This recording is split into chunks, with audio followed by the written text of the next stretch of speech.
Bueno, ¿dejamos entrar a la gente? Tenemos... Sí, Rosy, vos que estás moderando, quédate tranquila, que yo me ocupo de hacer entrar a la gente. Perfecto. Bien de bien. Lo que voy a hacer es mutearlos a todos para que... ¿Ustedes coordinaron, Román y Lucio, quién va a hablar primero? O... No coordinamos, pero... Bueno, ¿quién quiere hablar primero? Así, el que quiera. Sí. Estás muteado, Román. No, estás muteado, no te escucho. Espera que me parece que Román no está como co-host. ¿Me escuchan? No, estás muteado.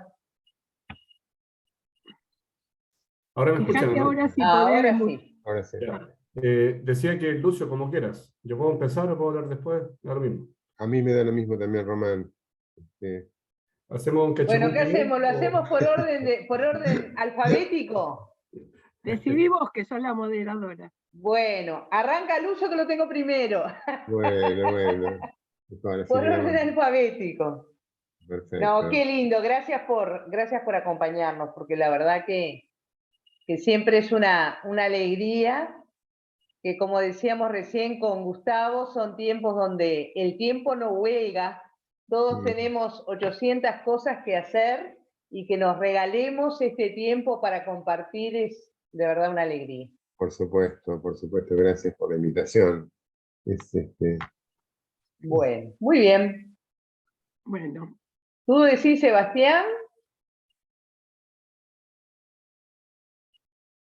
Pero a mí no me va a dejar transmitir porque no me dejó Bueno, lo grabamos y lo subimos después.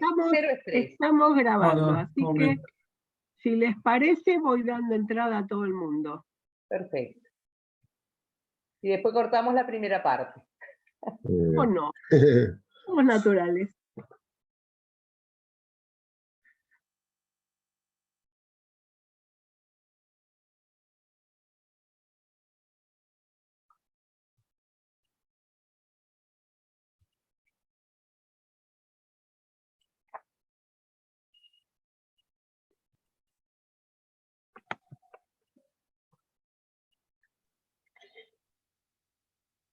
Una pregunta mientras tanto. ¿Sí? ¿Hay posibilidad de usar un PowerPoint? ¿Cómo no? Sí. Hacelo co-host, así puede compartir. Ya está como co-host. Perfecto. Bueno.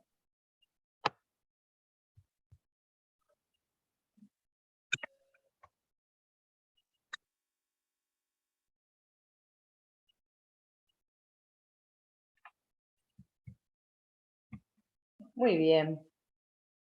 Bueno, estamos en los 5 minutos de tolerancia, así que les vamos a dar la bienvenida a todos a este nuevo conversatorio, este nuevo diálogo del Cono Sur que venimos haciendo desde junio, y en realidad nos habíamos planteado una cantidad limitada, pero nos hemos entusiasmado tanto, estamos aprendiendo tanto uno de otros, que lo vamos a seguir. Los capítulos Uruguay, Argentina, Paraguay y Chile se han unido del movimiento Laudato Si, se han unido para hacer esta formación conjunta, y es una alegría realmente para nosotros que hoy nos acompañen el padre Lucio y Román, que como decíamos hace un minutito, estos tiempos en los que justo el tiempo es lo que no nos juega ninguno de nosotros, y que con tanta generosidad nos podamos regalar este rato para compartir nuestra sabiduría, para compartir nuestras reflexiones, para compartir esas cosas que nos preocupan. Así que bueno, les damos la bienvenida a todos. Es una alegría estar nuevamente dialogando por este medio que también nos permite y nos acerca. Así que le vamos a pedir a Gustavo que comience desde Paraguay con la oración inicial, que nos ponga en esta presencia del Creador. Adelante, Gustavo.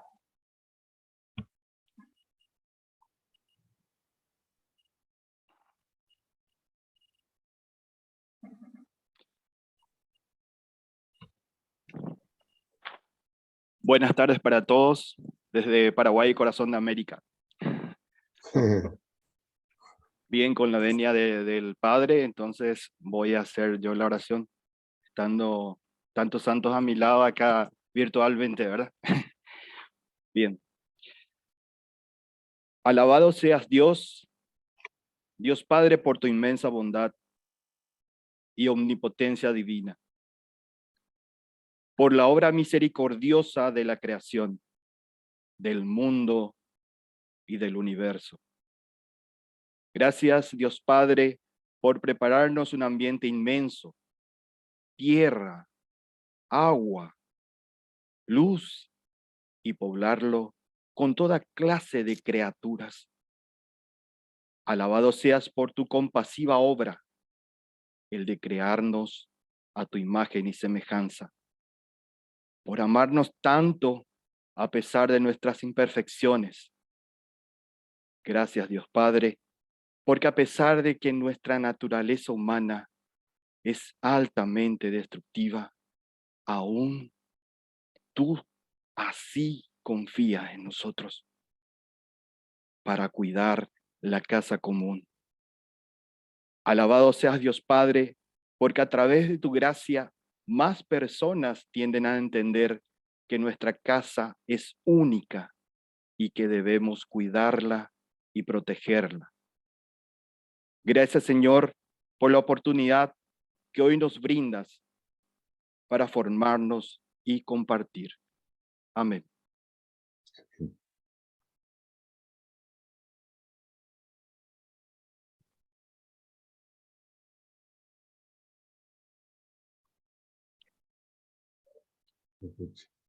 Estás muteada. Gracias, Gustavo. Preciosísima la oración con que comenzamos este diálogo. Y vamos entonces a presentar al padre Lucio Florio, que nos acompaña hoy. Y vamos a hacer con un currículum muy acotadito. Él estudió filosofía y teología en la Universidad Nacional de La Plata de Argentina y en el Instituto San José de La Plata. Completó los estudios teológicos en la Universidad Santo Tomás de Aquino en Roma y en la Universidad Católica Argentina, donde se doctoró en teología.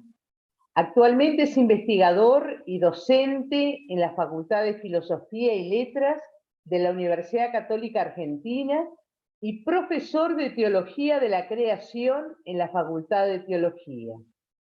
Dirige la revista electrónica Quarentibus, Teología y Ciencia y la fundación de CIR, Diálogo entre Ciencia y Religión.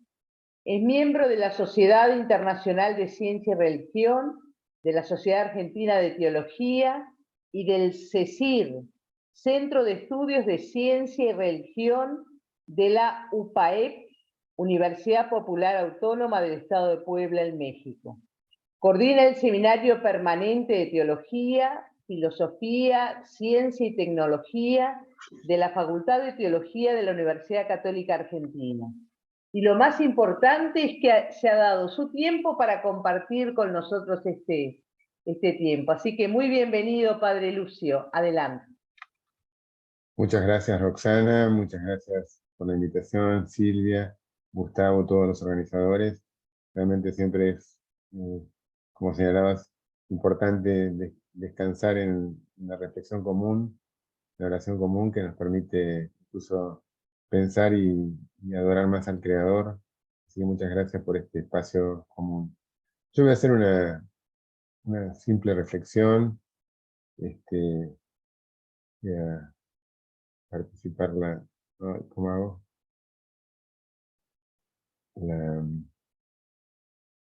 la pantalla.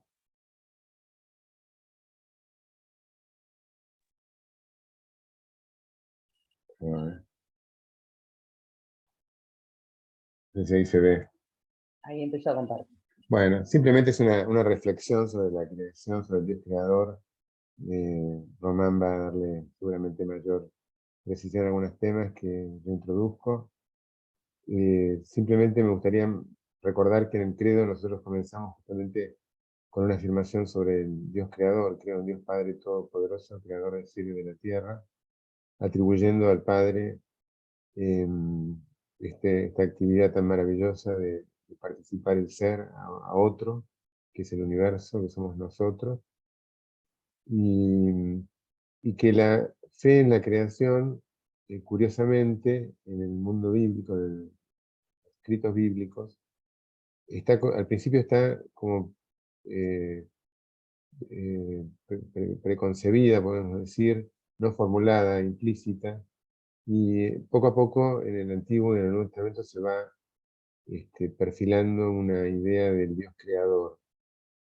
Lo primero que encontramos en el Antiguo Testamento es la experiencia de encuentro de Israel con Dios, experiencia salvífica, experiencia histórica, pero posteriormente Israel va elaborando ciertos escritos en los que plantea las características del Dios creador. El Dios salvador es también el Dios creador, es el Dios del universo. Esto se ve sobre todo en esa maravillosa descripción que hace el Génesis 1, el cual comienza en nuestro texto bíblico, pero que es un texto más tardío, del siglo VII, después de todas las experiencias más importantes de Israel.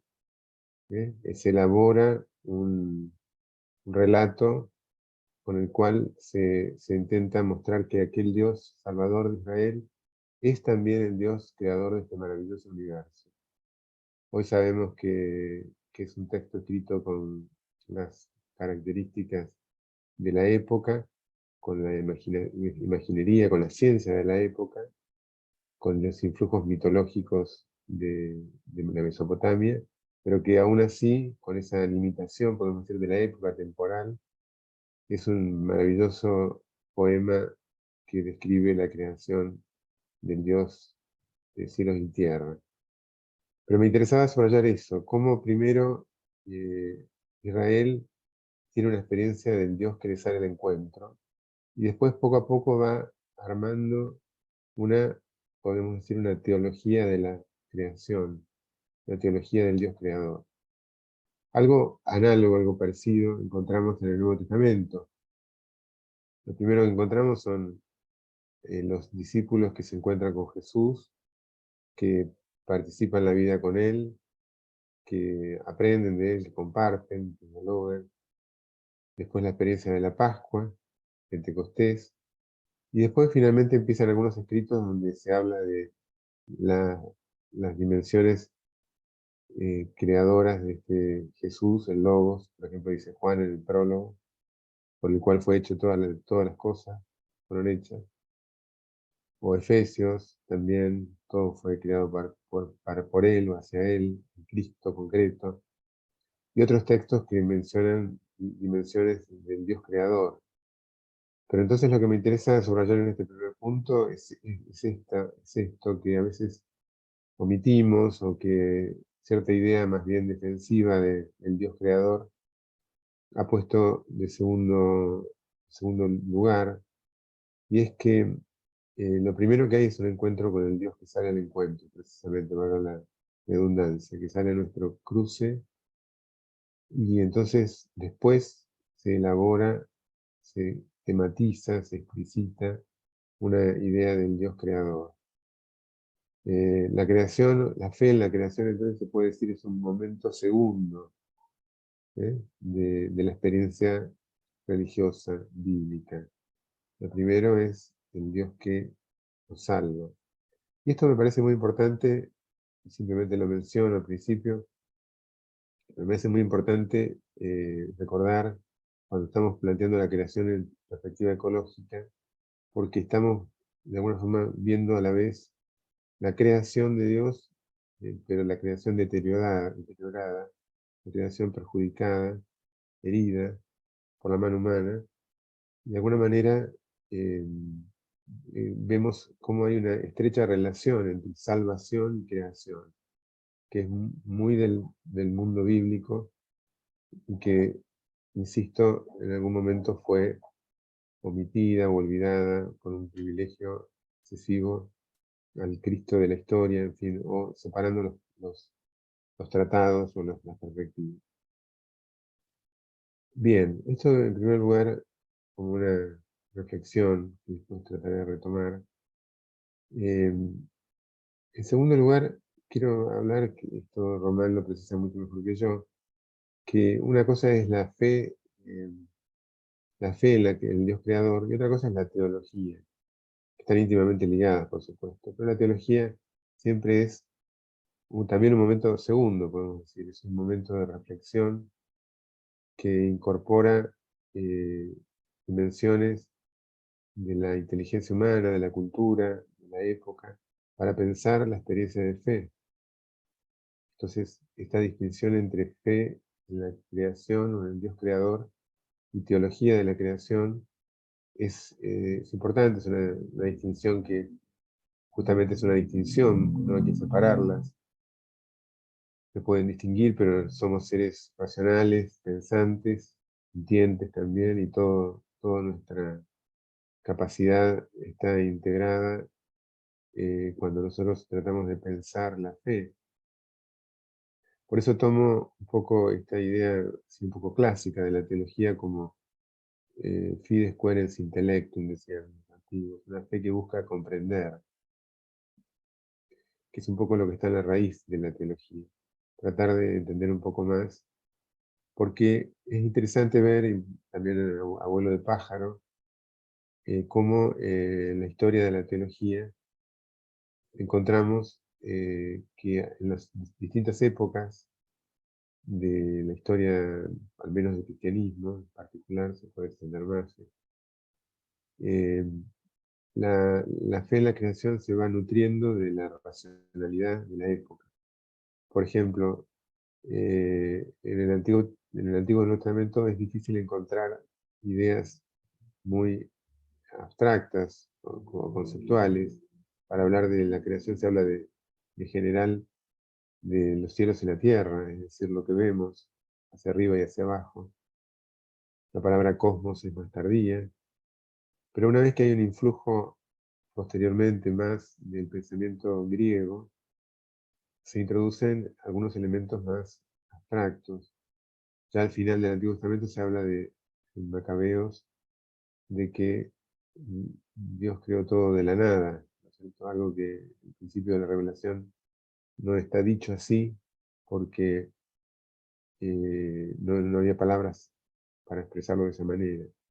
Pero bueno, lo cierto es que en la primera época patrística, sobre todo, hay un influjo muy fuerte de la filosofía griega, y entonces aparecen conceptos que se establecen muy en conexión con este tipo de pensamiento. Por ejemplo, naturaleza, physis. También se desarrolla una teología del Dios creador, se distingue el mundo de la creación, del creador, con palabras sobre todo de carácter griego. Lo marco porque me parece importante tener presente y recordar esa riqueza que se continúa, siempre también abuelo de paja, del diablo, como decimos por acá, en la Edad Media con la escolástica, que recoge la tradición platónica y aristotélica y elabora también, por ejemplo, la Suma de Santo Tomás de Aquino, un tratado del Dios creador, ¿eh? De alguna manera distinguiendo claramente este aspecto de Dios, ¿no? En una distinción que no era separación, insisto. Pero bueno, esto es todo para señalar este ingreso de las racionalidades de las épocas para pensar la creación. Me interesaba hacer esta introducción, tengo poco tiempo, por supuesto, para introducir, y acá voy a hacer un poco más las diapositivas, rápidamente, aunque se me puedan, para sí.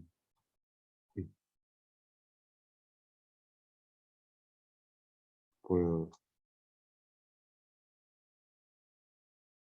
ver.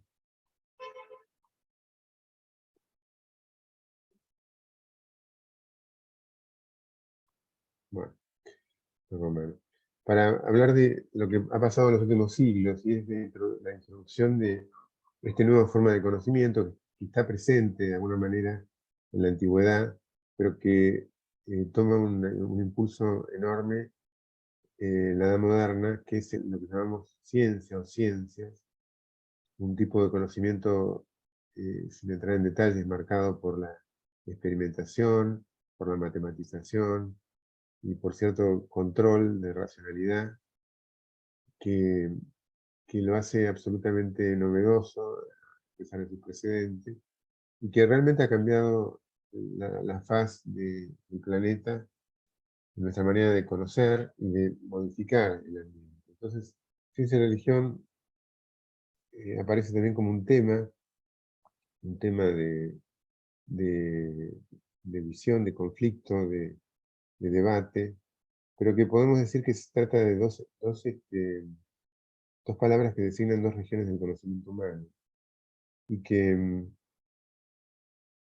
en cierta visión histórica del iluminismo, del positivismo, se ha visto en clave conflictiva, ¿no es cierto? Menciono esta relación entre ciencia y religión solamente para ver cómo la teología de la creación introduce o debe introducir las ciencias en su discurso. Pero lo cierto es que el tópico ciencia y religión se ha instalado como un tema de interés por el cual se puede entrar en diálogo con el mundo de la ciencia desde la fe. Y bueno, en ese sentido ha habido intentos de organizar un poco el tema. Por ejemplo, acá estoy mostrando la clasificación que hace un filósofo y teólogo norteamericano, Ian Barbour, muy conocida, la tipología, que señalaba que había 4 posibilidades de vínculo entre ciencia y religión. La primera es el conflicto, que es la que es más común, más divulgada, no necesariamente la más realizada, digamos, pero sí la que ha pasado un poco a la historia por este tipo de comprensión de los últimos siglos. La independencia, el diálogo y la integración. Muy rápido, pero me interesaba marcar esto. Ejemplos de conflicto. Bueno, se suele mencionar, por supuesto, el heliocentrismo, Copérnico y Galileo, como uno de ellos, y la cuestión del evolucionismo, de la evolución, sobre todo con el neodarwinismo, también como otro, pero hay conflictos, hay pequeños conflictos, hay muchos temas, y es parte de la relación, como parte de las relaciones humanas, los conflictos. Stephen Jay Gould estableció un criterio que es interesante por provenir de alguien que era agnóstico, como este paleontólogo, que sin embargo valoraba el mundo de la fe como mundo de sentido para la humanidad. Entonces señalaba que había 2 magisterios que no se superponían, como las vías de un tren que supongamos que es paralela a la que está ahí, y que había que respetar cada campo en su lugar, algo que el Concilio Vaticano II, en Gaudium et Spes, dijo a su manera, con la autonomía del mundo del orden temporal, el método científico, etc. En tercer lugar, Barbour habla de un diálogo como posibilidad. Diálogo, tercera instancia, digamos. Diálogo que puede ser, en primer lugar, es siempre interior, cada creyente, cada ser humano. Por favor, me estoy acercando al horario, me avisan porque me puedo pasar bastante. Diálogo que es interior en primer lugar, pero también es académico. Y quisiera mencionar esto porque lo sabemos, Silvia ha trabajado mucho en congresos, este tema. Hay muchas actividades de ciencia y religión con forma académica, congresos latinoamericanos ha habido 10 para hablar de nuestra región. Acá alguno de ellos, con el seminario rabínico latinoamericano que se hizo en el 2014. Este es el último que se hizo en Córdoba. Y publicaciones, muchas. Acá me pongo las que están en lengua castellana o portuguesa, pero en inglés hay mucho más también. Me interesan las revistas como estas, y esta que es nuestra, Querentus, en lenguas neolatinas, solo para mencionar la importancia y la dinámica que tiene el tema en nuestro momento. Y precisamente Bárbara habla del cuarta instancia, que es la integración, que es cuando se produce lo que a mí particularmente me interesa marcar ahora, que es la integración de las ciencias en la reflexión teológica, sobre todo lo que hace la teología de la creación. Estos son algunos ejemplos, bueno, publicaciones, solo para verlo. Fíjense este texto de Juan Pablo II que a mí me ha resultado muy interesante. Dice lo siguiente: si las antiguas cosmologías del cercano oriente pudieron ser purificadas y asimiladas en los primeros capítulos del Génesis, ¿no podría ser del mismo modo la cosmología contemporánea ofrecernos algunos aspectos para nuestra reflexión sobre la creación? ¿Puede una perspectiva evolutiva arrojar algo de luz sobre la antropología teológica, el significado de la persona humana como imagen de Dios, el problema de la cristología, incluso sobre el desarrollo de la misma doctrina? ¿Cuáles son, si las hay, las implicaciones escatológicas de la cosmología contemporánea, sobre todo a la luz del inmenso futuro de nuestro universo? Todo un programa que planteaba en una carta a Coine, Juan Pablo II, y que comparaba con lo que habían hecho el Génesis, que nos mencionamos, y la Escolástica, pero que era una empresa ahora mucho más compleja por la cuestión justamente de la complejidad y diversificación de las ciencias. Pero el programa está intacto, es un programa de incorporación crítica de los elementos científicos al interior de la teología. Bueno, hay otras clasificaciones, las menciono, esta es una más, que incluye más la historicidad humana, cultural, etc. Pero por razones de tiempo vamos a avanzar un poco más. Me interesaba marcar como ejemplo el tema de la vida, que nos interesa por la cuestión ecológica, diciendo que las ciencias precisamente de los últimos siglos nos han dado una visión muy novedosa de la vida y en su contexto del universo. El mundo es hospitalario para la vida, pero lo señala la ciencia astrofísica, sobre todo, no desde hace poquito, sino desde hace 13.000 millones de años, desde sus orígenes, cuando se empezaron a formar las estrellas, las galaxias, la materia de la que está hecha la vida actual, el planeta Tierra, que es, dicho sea de paso, como dice el título, un planeta raro, un raro lugar en el universo hasta ahora, porque es el único donde nosotros sabemos que hay vida, por el momento. Y este gráfico ayuda mucho también a ver un poco la originalidad de la vida y del humano, porque es un gráfico simple, donde se compara la historia de la vida en el planeta con un reloj de 24 horas, un día, y se va colocando más o menos análogamente o comparativamente los episodios que han surgido en la historia de la vida en el reloj de 24 horas. Solo para dar una idea, formación de algas a las 8:28 pm, en los mamíferos a las 10:39 pm, a las 22 horas, cerca de las 11, y el ser humano recién aparece 1 minuto y algunos segundos antes de que suene el reloj de las 24. Es decir, y esto es solamente la historia de la vida, ¿no es cierto?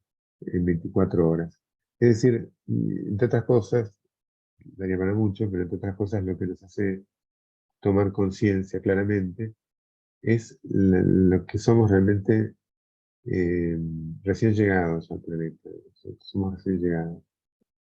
Y esto también nos hace pensar en la cuestión de la creación, de la unicidad de la creación y del ser humano, pero también de una creación que es muchísimo más vasta que la aparición del hombre, muchísimo más vasta. ¿Eh? Como dice Taylor Chardin, incluso la aparición del hombre al principio incluso fue ignorada prácticamente como una especie más, hasta que se produce todo lo que estamos viendo ahora, que es el antropoceno, la intervención sobre el planeta. Pero la imagen habla más que muchas palabras, nos permite tener una visión de la originalidad de la vida y del lugar del hombre allí. También los árboles de la vida, este que escribió, que dibujó Darwin el primero, o los que aparecen hoy en día, también nos colocan un poco en contexto de que la vida es mucho más amplia de lo que son algunos de sus reinos o de sus especies, como los animales, y donde nosotros deberíamos ubicar justamente al Homo sapiens. Todo esto nos hace descubrir la originalidad de la vida, sus características. Y también hay que recordar que la vida se desarrolla en una pequeña, delgada capa de 11 o 12 kilómetros de altura y más o menos lo mismo para abajo, profundidad, donde hay algunos seres en el fondo del mar. Y en esa pequeña capa está la biosfera que hemos visto como fenómeno rarísimo en el universo, por lo menos hasta ahora el único que conocemos. Eso habla también de su fragilidad. Y ya para ir enfocando al final, me interesa en esta clave de historia de la vida y del cosmos, de cosmogénesis, de biogénesis, la aparición del hombre, la noogénesis, como decía Taylor Chardin, y usando una categoría que utiliza en la geología actual, el antropoceno, es decir, una era del planeta nueva en la cual uno de sus especies, el Homo sapiens, el hombre, el ser humano, interviene modificando todos los factores, todas las dimensiones del planeta, dejando una huella impresionante en el planeta, que no sabemos sus proporciones, ¿no?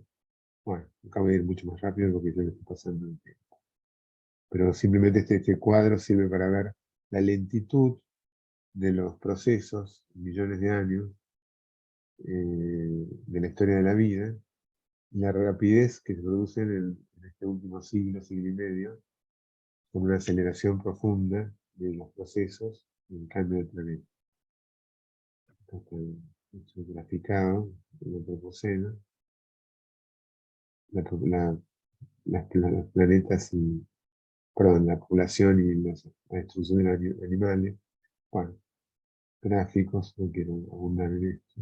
Me parece importante el título de este libro, After Nature, después de la naturaleza, porque implica o describe una situación que no va a volver atrás, es decir, no hay naturaleza pura en el planeta, ya no más, toda es naturaleza modificada por el hombre.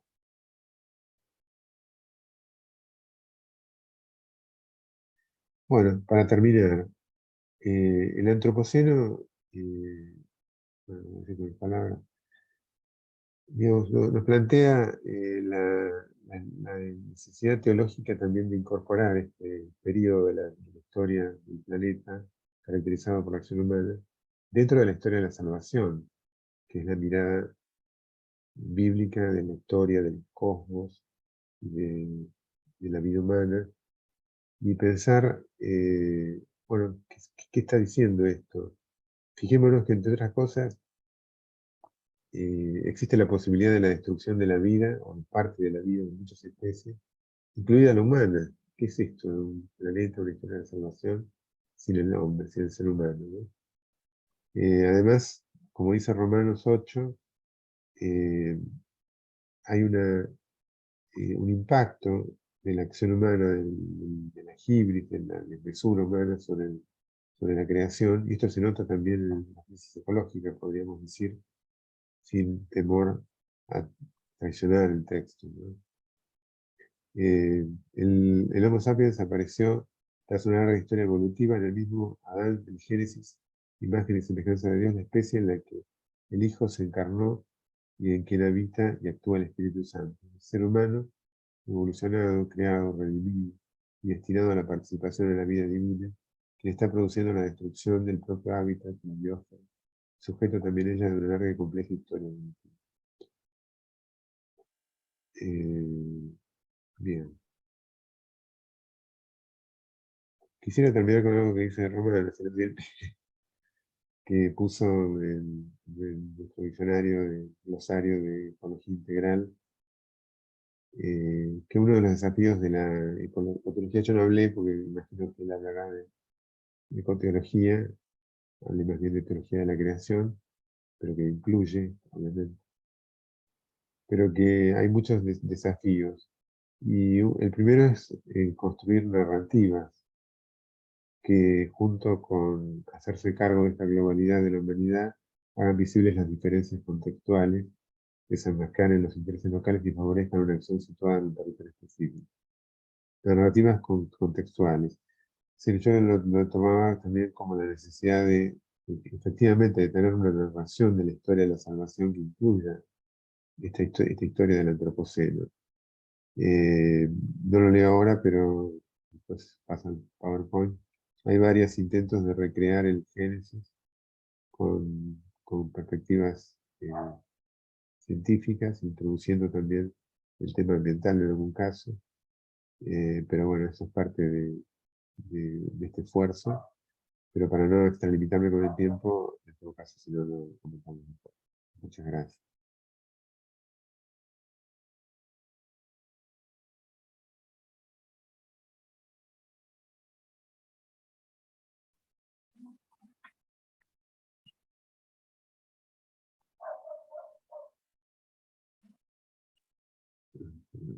Muchas gracias.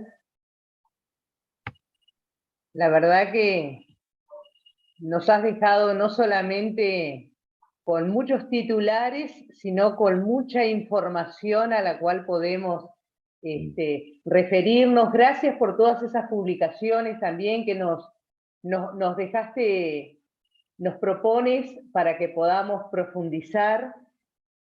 Yo me quedé muy impactada con el reloj de la Tierra, donde nosotros venimos llegando en el último minuto y se ve que entendimos muy bien aquello de que los últimos serán los primeros y nos hicimos dueños de mucho para pensar, mucho para reflexionar.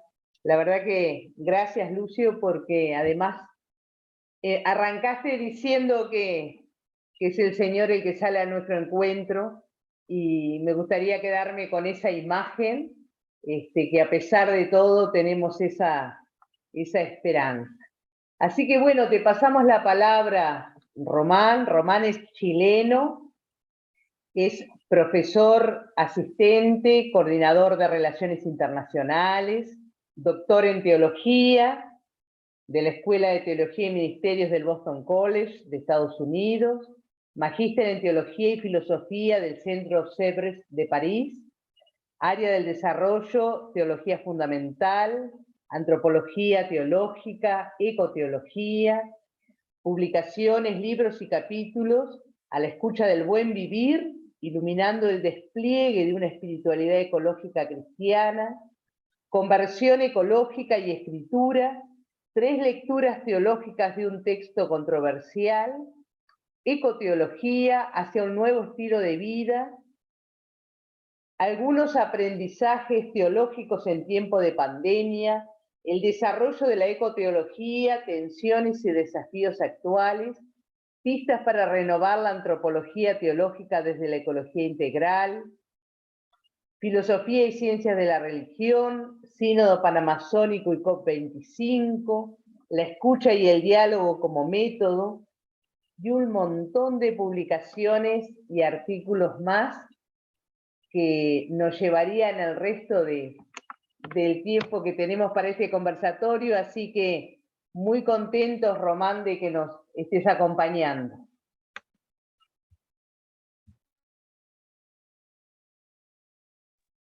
Estás muteado.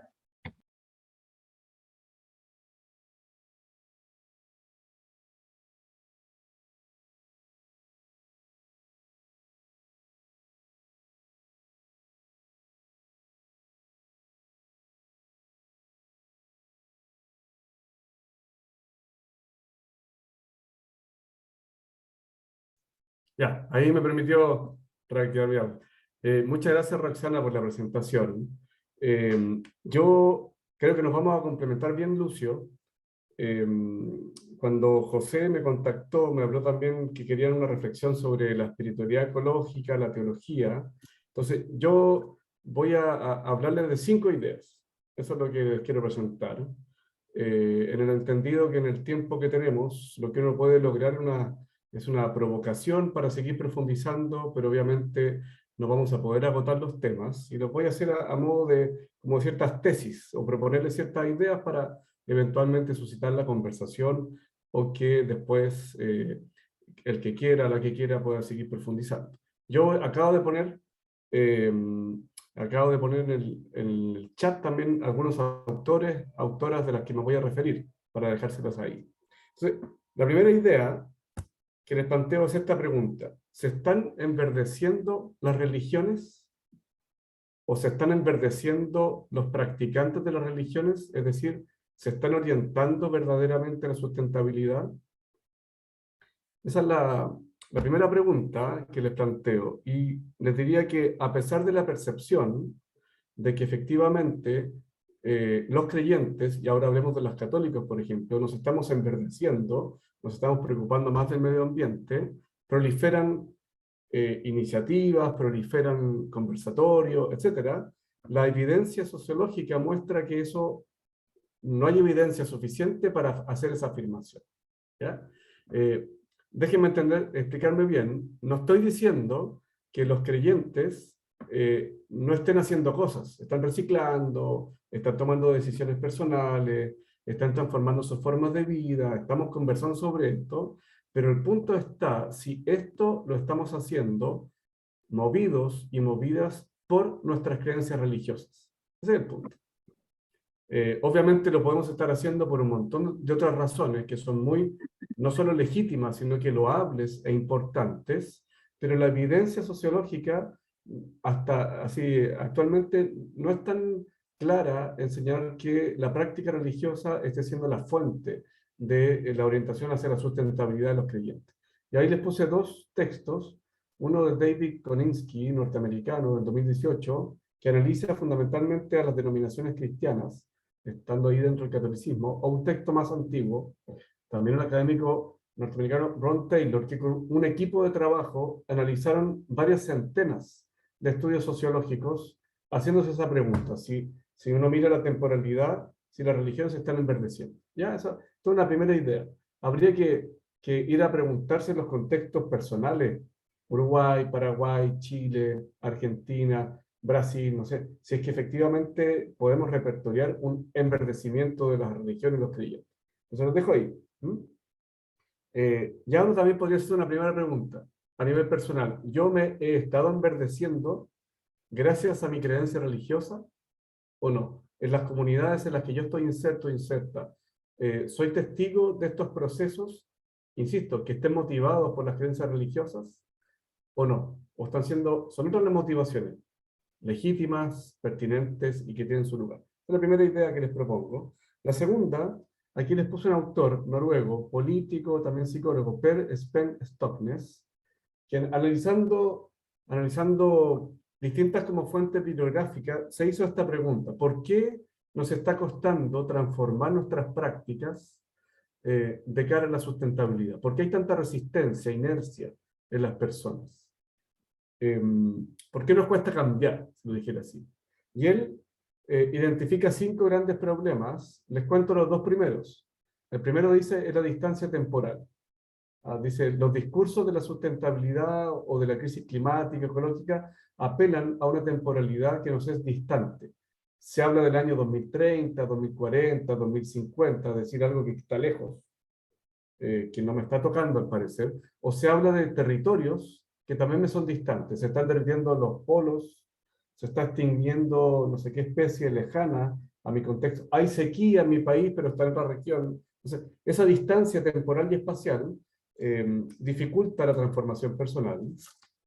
Segundo punto que él dice que dificulta es el catastrofismo.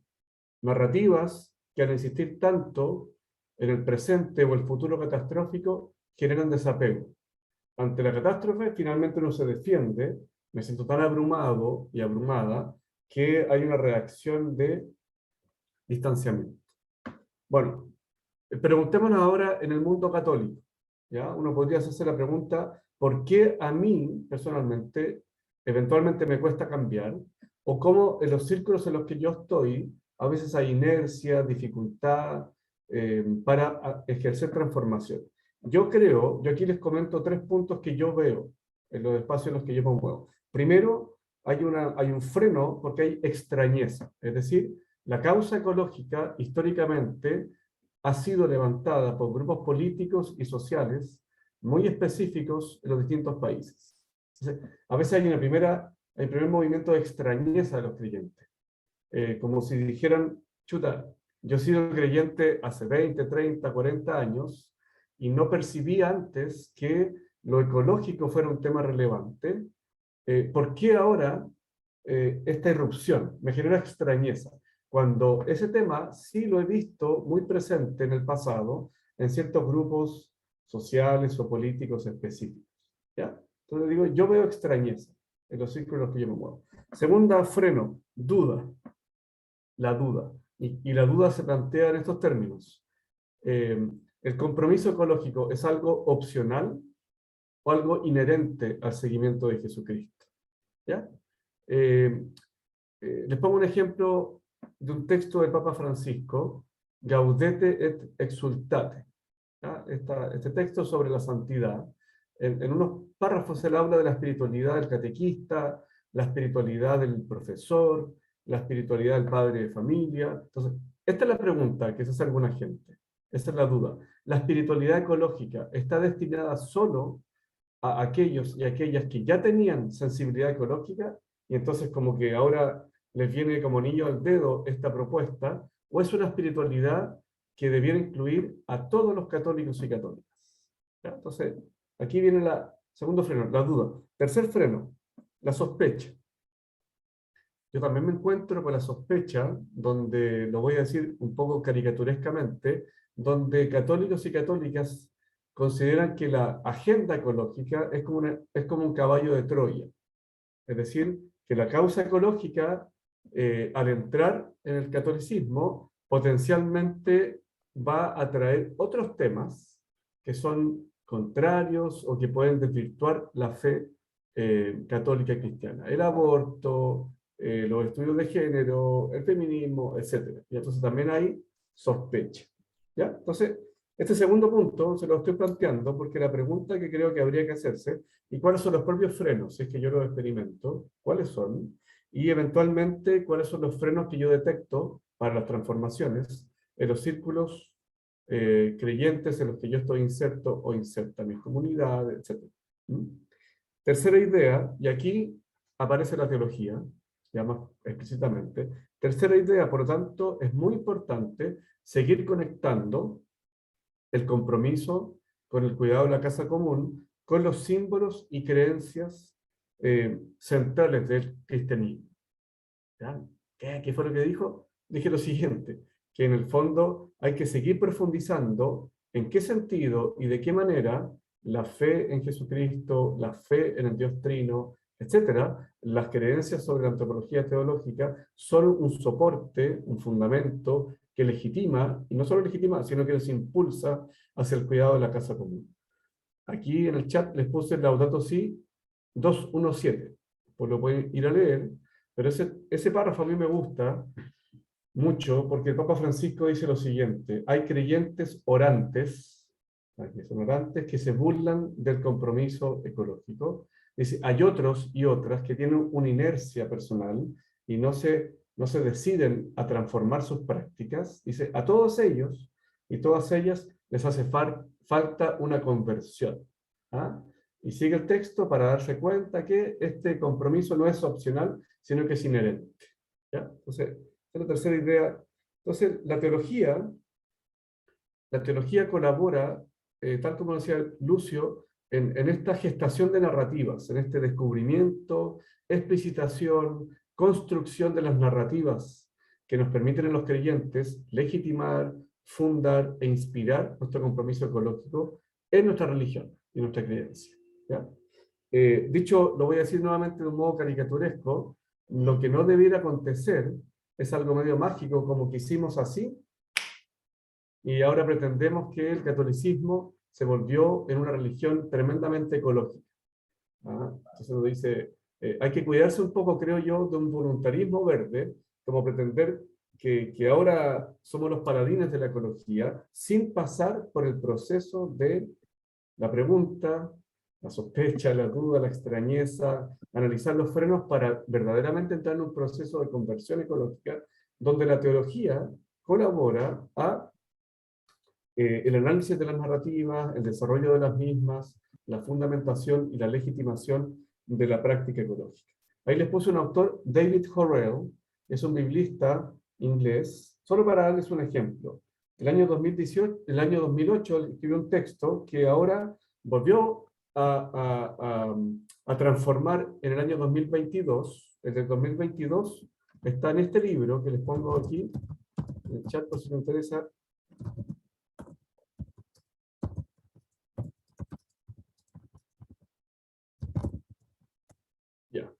Entonces, ¿qué es lo que dice este autor? Dice, mire, él se hizo la siguiente pregunta. ¿Cómo se está utilizando la Biblia en la conversación ecológica?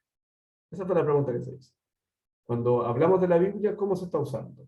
Y él identifica tres grandes maneras. Dice, hay una manera de que se está utilizando la Biblia, que es una manera como de recuperar un sentido aparentemente olvidado, y que por diferentes capas históricas dejamos de escuchar y que es importante hoy día reflotar. Entonces dice someter y dominar, Génesis 1, ese tipo de lectura dice no, en realidad es labrar y cuidar. Y toda una interpretación de por qué ese texto del Génesis 1 tiene que ser leído de otra manera para recuperar su sentido ecológico. Hago un poco la caricatura, pero para entender la tesis del autor. Segunda manera dice, en función de la sensibilidad ecológica, se resiste y se critica a la Biblia. Entonces un autor, por ejemplo, luterano, anglicano, aquí les pongo el nombre, Norman Hebel, dice hay textos grises y textos verdes. Los textos verdes son los que efectivamente pueden tener un mensaje ecológico. Los grises hay que olvidarlos. Así como cuando vemos textos bíblicos que hablan de una cierta manera de ver el mundo judaico, las aguas de arriba, las aguas de abajo, el Hades, y nosotros decimos eso responde a un momento histórico muy específico que hoy día no tiene legitimidad ni validez. Norman Hebel dirá, por ejemplo, entonces Génesis 1 responde a una comprensión del ser humano en su relación con la naturaleza que hoy día está superada. Entonces no intenten recuperar ese texto que es irrecuperable. Hay una tercera manera de leer, es más bien ahora en función de la escritura se resisten los planteamientos ecológicos. Este planteamiento no se encuentra en general en la academia de la teología, pero sí en círculos fundamentalmente evangélicos norteamericanos. ¿Qué es lo que se dirá acá? Se dirá, por ejemplo, que los signos de decaimiento de naturaleza y los problemas que estamos identificando, bueno, la escritura muestra que son un preludio justamente del fin de los tiempos. Entonces, poco tenemos que hacer al confrontarlos, no deberíamos ir contra la voluntad del Creador que así ha mostrado como el desarrollo de la naturaleza. ¿Ya? Entonces, le estoy dando un ejemplo para decirles cómo la teología tiene un lugar aquí para favorecer el análisis de las narrativas, la construcción de las mismas, de esta manera de fundamentar, legitimar e inspirar el compromiso ecológico. Cuarto punto, la ecoteología. Poco importa el nombre, se habla de ecoteología, de teología ecológica, etc. Lo que es indesmentible es que la teología en los últimos 50 años ha tenido un montón de desarrollos en diálogo y con ocasión de la crisis ecológica. Eso es indesmentible. Y esos desarrollos están en la interpretación de la escritura, en la teología sistemática, en la liturgia, en la ética, etc. ¿Y qué es lo que ha estado haciendo la teología? Ha estado haciendo, a grandes rasgos, dos cosas. Por una parte, una crítica cultural a partir de las creencias religiosas de la sociedad. O sea, es como un movimiento, se mira a la sociedad desde los planteamientos religiosos y se la critica para desenmascarar valores, prácticas, ideas que están en el origen de la crisis. Entonces, por ejemplo, Por ejemplo, cuando Laudato Si, la encíclica del Papa Francisco, habla de la cultura del descarte, lo que está haciendo es eso. Está criticando la cultura a partir del planteamiento católico o cristiano de la realidad. Cuando habla del paradigma tecnocrático, está haciendo lo mismo.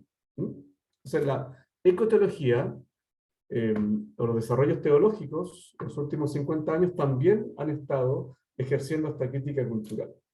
Pero en segundo lugar, entre comillas, el camino de regreso, también la ecoteología se ha intentado hacer cargo de las críticas que desde la sensibilidad ecológica brotan hacia el cristianismo o el catolicismo. O sea, críticas a sus ideas, a sus formas de hablar, a su comprensión del ser humano y, por ejemplo, el antropocentrismo, a la idea de esta relación con la naturaleza en términos de gobierno, sometimiento o administración, como queremos decir. Entonces, hay también, como segundo movimiento, una revisión ecológica del cristianismo, y hay muchas publicaciones que se orientan en esta perspectiva. Y entonces, también diría que estos desarrollos teológicos, desde el comienzo, han sido siempre interreligiosos y ecuménicos. Entonces diría que hoy día, el rol de la teología y el rol de los creyentes católicos no debiera ser el de replegarse, sino que el de continuar un diálogo interreligioso y ecuménico en pos de la sustentabilidad. Ahí les puse, por ejemplo, el nombre de Jaime Tatay. Es un teólogo español. A mi entender, él tiene su tesis doctoral que después la transformó en libro. A mi entender, es el mejor texto que existe hoy día para entender, desde el punto de vista del magisterio eclesiástico, no de la teología, sino que del magisterio eclesiástico, cómo irrumpió la cuestión ecológica desde Rerum Novarum hasta Laudato Si. ¿Ya? Pero aquí les pongo, solo para darles ejemplos de otros autores, pero hay muchos. Ernst Conradi, un autor luterano sudafricano, o Celia Dean Drummond, una autora católica, también científica y teóloga, que trabaja en la Universidad de Oxford, de autores o autoras teólogos que están pensando estos desarrollos de la teología. La última idea, la quinta, necesidad de hábitos. ¿Ya? Entonces, la teología colabora a la construcción de narrativas, al análisis de las mismas, a legitimar y fundar el compromiso ecológico y a inspirarlo, pero tiene que haber un momento práctico de transformación. Por eso les decía que es tan importante conversar sobre las dificultades para cambiar, dónde están esas resistencias y si efectivamente estamos cambiando o no. Entonces necesitamos transformaciones, no meramente tips, por decirlo así, no meramente una lista de cosas que hay que hacer y que entonces haríamos como check, me volví ahora en un católico o católica sustentable, y sin entrar en conversaciones más de fondo sobre los hábitos de consumo, sobre lógicas subyacentes a la relación con las cosas, en las que estamos inmersos e inmersas. ¿Ya? Yo creo que aquí es clave también captar la centralidad de Jesucristo y seguir conversando y profundizando cómo en nuestro seguimiento de Jesucristo se desprende potencialmente una conversión que activa el discernimiento. Ese es el punto. Que no restringe la transformación solamente a 2 o 3 o 4 prácticas. Por ejemplo, empecé a reciclar, ahora me muevo en bicicleta y no en auto, que son cosas muy importantes, loables y necesarias, pero el punto, esta es la quinta idea, es activar los discernimientos personales y también los discernimientos comunitarios. ¿A dónde nos llevan esos discernimientos? No sabemos de antemano. Y por eso el riesgo de circunscribirnos solamente a tips es que de antemano uno controla el resultado. Y ya dijo cuáles son. El discernimiento puede orientarnos a prácticas y formas que hoy día no podemos prever totalmente. Ya, en honor al tiempo, esas son las 5 ideas que les propongo para la conversación, y podemos profundizar también, seguir la conversación también de manera virtual, a través del mail. Voy a dejar mi mail también puesto ahí, por si les interesa. Muchas gracias, Román. Más desafíos nos planteaste y nos empiezas a aterrizar un poquito más a también lo concreto de lo nuestro. Como tú mencionaste el 217, que también es uno de los números preferidos míos de Laudato Si, me gustaría empieza, digamos, diciendo que si los desiertos exteriores se multiplican en el mundo, es porque se han extendido los desiertos interiores, ¿no? Nos está faltando esa intimidad, ¿no? La crisis ecológica es un llamado a una profunda conversión interior. Pero lo que a mí más me gusta es esto que para mí también fue un descubrimiento, que vivir la vocación de ser protectores de la obra de Dios es parte esencial de una existencia virtuosa. No consiste en algo opcional ni en un aspecto secundario de la experiencia cristiana. Por eso, como decía Lucio, el conflicto es parte de las relaciones. Entramos nosotros mismos en ese conflicto y por suerte abrirnos al diálogo con otros y con otros que vienen haciendo camino, tiene también una proyección y perspectiva de poder encontrar, caminando juntos, algunas puntitas de solución. Esto que tú decías, Román, que no conformarnos con cambiar algunos hábitos. El cambio es un poquito más radical y un poquito más narrativo, como tú bien lo expresabas. Muchas gracias. Queda abierta el chat para hacer las preguntas. Nos quedaron muchas preguntas para los dos. No sé si las vamos a poder elaborar para hacérselas hoy, pero la verdad que ha sido muy movilizador las dos exposiciones.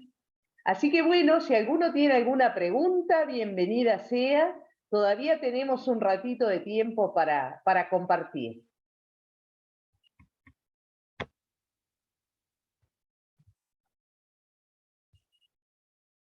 Gracias también por dejarnos los contactos, porque así después les podemos seguir haciendo preguntas y sobre todo nos ayudan a poder orientarnos. Yo soy una convencida que todavía tenemos mucho camino para recorrer en estos temas, pero por suerte venimos dando algunos pasos. Creo que como decían en mi pueblo, ni pelado ni con dos pelucas, ¿no? Ir por un camino intermedio que nos haga asumir realmente opciones desde el punto de vista de una conversión verdadera y profunda, no hacer cambios exteriores para que se note en nuestro entorno, pero que en realidad no sean cambios significativos. Y como decía también Laudato Si, para que los cambios sean verdaderos tienen que ser comunitarios, no pueden ser individuales. Teníamos a Julio con la mano levantada.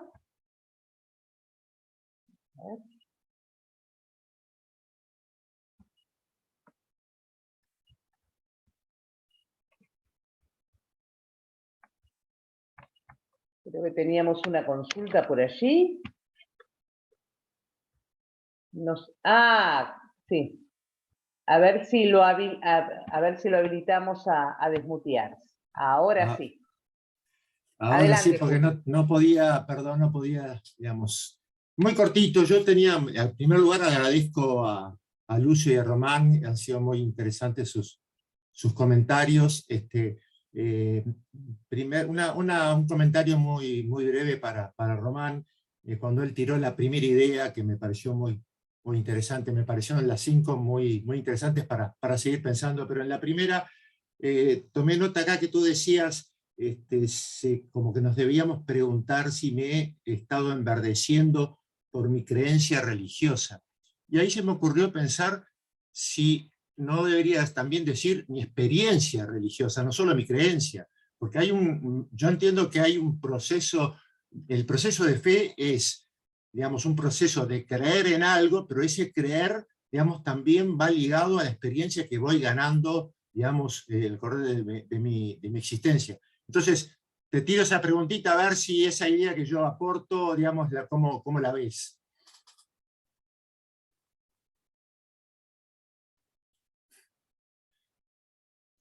Ahí sí, cortito, muy de acuerdo, Julio. De hecho, estoy muy de acuerdo con lo que dice. De hecho, por eso les decía que hay hartos estudios que indagan eso. ¿En qué sentido la experiencia religiosa concreta? En general los estudios diferencian a veces sobre las denominaciones cristianas, o también el judaísmo, el islam. ¿En qué sentido la experiencia religiosa es o no un movilizador hacia la sustentabilidad? Esa es una primera pregunta. Y ahora se le agrega un componente cuando uno quiere mirar eso en el tiempo, y dice, bueno, ha pasado algo en el tiempo. Entonces, estoy muy de acuerdo contigo que no solamente un tema de ideas, sino que de experiencia. De hecho, yo me lo pregunto así, cuando miro los espacios formativos en los colegios, parroquias, la pregunta que yo me hago es qué tipo de discursos y qué tipo de experiencias son necesarios para que la sustentabilidad o el cuidado de la casa común potencialmente brotara de modo espontáneo. Porque uno puede hacer lo mismo, no sé, con la solidaridad. Cuando uno quiere que la solidaridad sea un valor transversal a la práctica religiosa, bueno, uno tiene que preguntarse cómo vamos a hablar de la solidaridad, qué es lo que es y qué tipo de experiencias vamos a proponer, de tal manera que no sea un ejercicio como de aplicación práctica de una idea, sino que, como tú bien dices, sea una experiencia que me movilice integralmente hacia eso. Entonces, estoy muy de acuerdo con lo que tú dices. Y ahí está el gran desafío.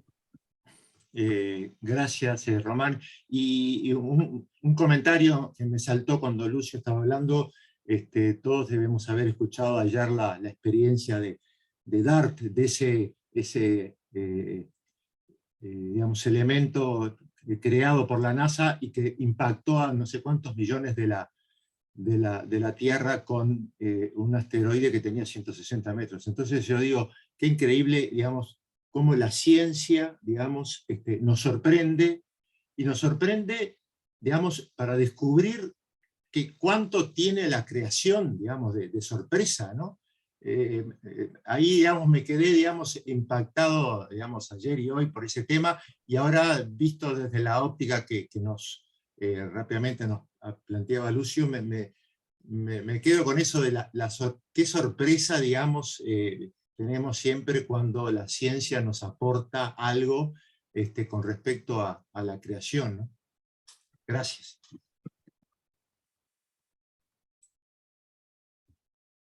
Julio. Marcelo pregunta, quisiera saber si en el pensamiento teológico el cambio prima favor. Como no lo entendí, vamos a abrirle el micrófono a Marcelo para que haga él la pregunta.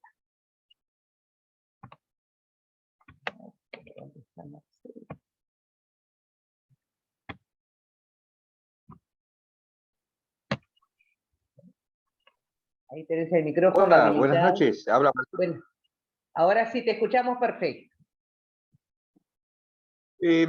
Había escuchado todo la exposición que hizo sobre teología y creación y me preocupa un pensamiento donde teológicamente se trataba todo esto de la creación desde el principio, o el tema de la creación se lo empieza a tratar a partir de la crisis climática. ¿Qué diferencia hay entre uno y lo otro? No sé si se me entiende.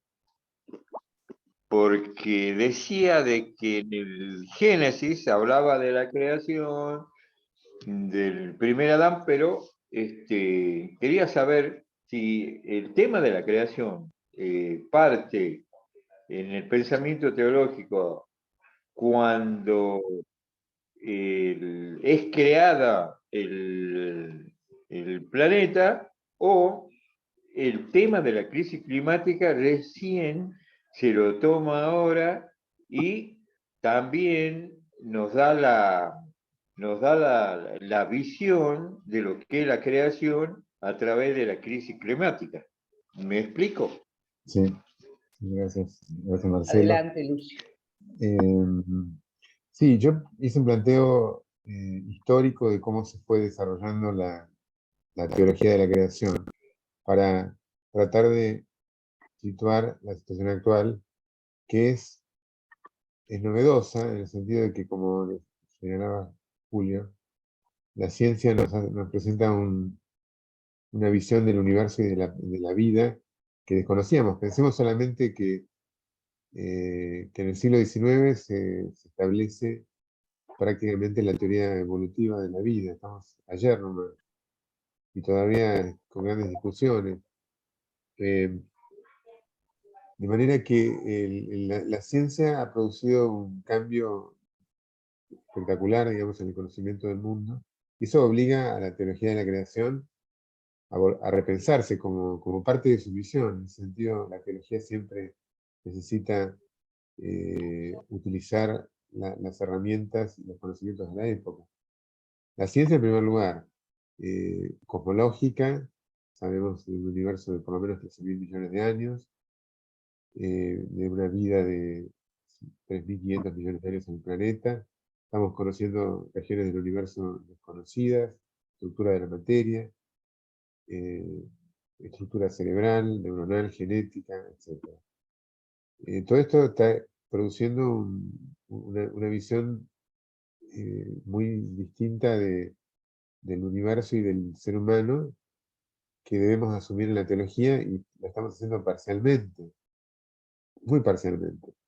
Por eso yo insistí mucho en el tema ciencia y religión, porque ciencia y religión es un canal de conocimiento de la realidad conjuntamente entre la religión, la experiencia religiosa y la experiencia bíblica en particular, con los conocimientos científicos que debemos hacer de una manera muy grande. Pero además está el tema ecológico.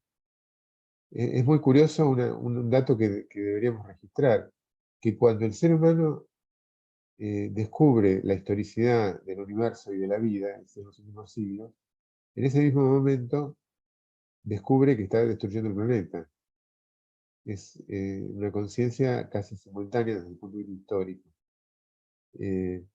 Y bueno, entonces también la crisis ecológica impulsa una nueva mirada de la creación, cómo mirar esta creación donde el ser humano además es tan insignificante desde el punto de vista cósmico y biológico, y a su vez tan importante desde el punto de vista teológico, al menos para la Biblia.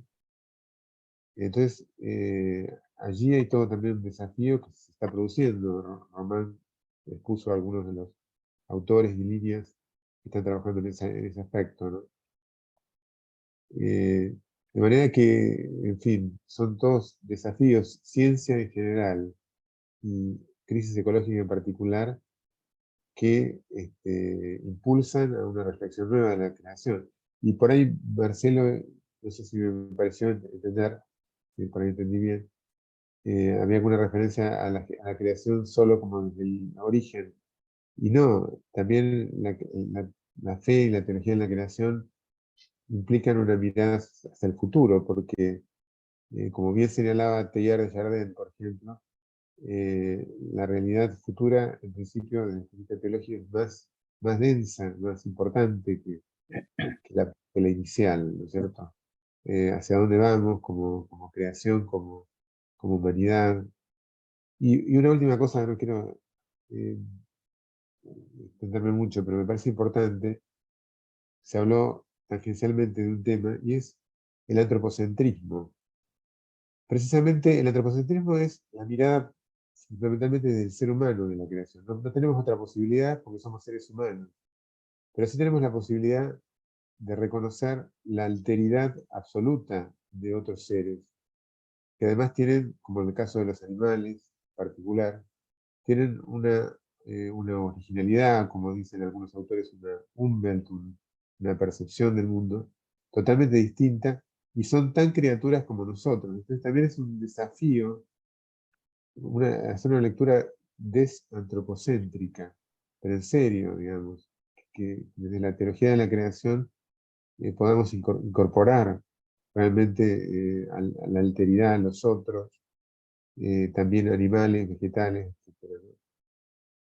En fin, por ahí no sé. Bien. Silvia, con tu pregunta cerramos. Ahí está, vengo para el cierre. En realidad me dejó pensando el último comentario de Lucio, y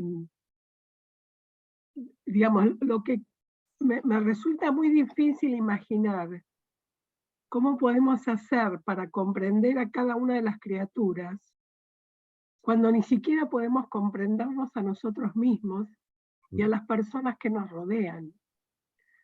Digo, tenemos un enorme desafío por delante. Y Sí, a mí me sugiere Silva la primera, muy simple, ¿no? Que la comprensión significa también la comprensión de la relacionalidad o de la relación. exacto. Es decir, nosotros nos comprendemos también si comprendemos la naturaleza. Por eso, desde el punto de vista filosófico y teológico, es tan abominable la destrucción de especies, por ejemplo, porque son parte también incluso del Nuestra. tejido nuestro, somos nosotros también. Si consideramos que el patrimonio genético humano es muy parecido al de otros animales, la historia evolutiva nos lo demuestra. Entonces también, y además que dependemos del entramado de la vida de todos los seres del ecosistema.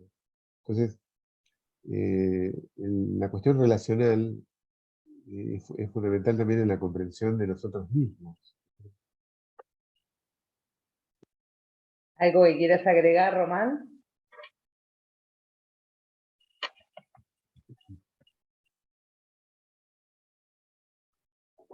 Gracias. Sí, estoy muy de acuerdo con lo que Lucio estaba diciendo. Entonces, como que lo ampliaría diciendo que estamos necesitando, creo yo, en esta perspectiva de cómo comprender teológicamente al resto de los seres y cosas, estamos necesitando de más lenguaje.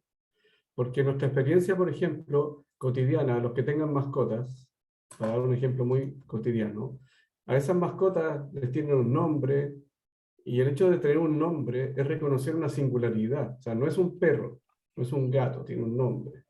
Y además de tener un nombre, yo le reconozco ciertas formas de ser e interactuar conmigo, con mi familia, que son particulares.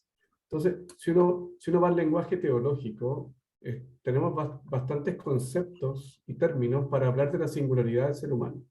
Por ejemplo, la dignidad humana, inalienable. En cambio, cuando nos referimos al resto de las cosas y seres, decimos las criaturas, como que fueran un todo un tanto amorfo e indiferenciado, y entonces estamos necesitando desplegar mayor lenguaje teológico para poder dar cuenta de diferencias que existen evidentemente también en el resto de las cosas y seres. Entonces ahí enfatizo plenamente con lo que dice Lucio, la comprensión de la relación y también de la singularidad, las diferencias propias de todas las cosas. Muchas gracias. Bueno, y como para cumplir con el horario que nos hemos marcado, empezamos con una oración y vamos a terminar con una oración también. De la última parte de la oración oficial de este tiempo de la creación. En este tiempo de la creación, te pedimos que nos llame, como desde la zarza ardiente, con el fuego sustentador de tu espíritu. Haz que dejemos de mirarnos hacia adentro. Enséñanos a contemplar tu creación y a escuchar la voz de cada criatura que declara tu gloria. Danos corazones para escuchar. Ilumínanos con tu gracia y llénanos de esperanza para apagar el fuego de la injusticia con la luz de tu amor sanador que sostiene nuestra casa común. En el nombre de aquel que vino a anunciar la buena noticia a toda la creación, Jesucristo. Amén. Así que bueno, en nombre del capítulo argentino, paraguayo, uruguayo y chileno del movimiento Laudato Si, queremos agradecerles mucho a Román y a Lucio por haber compartido este diálogo con nosotros y a cada uno de ustedes por habernos acompañado. Vamos a seguir haciendo estas experiencias porque crecemos todos. Así que bueno, hasta la próxima. Muchas gracias. Chau, Muchas chau. gracias.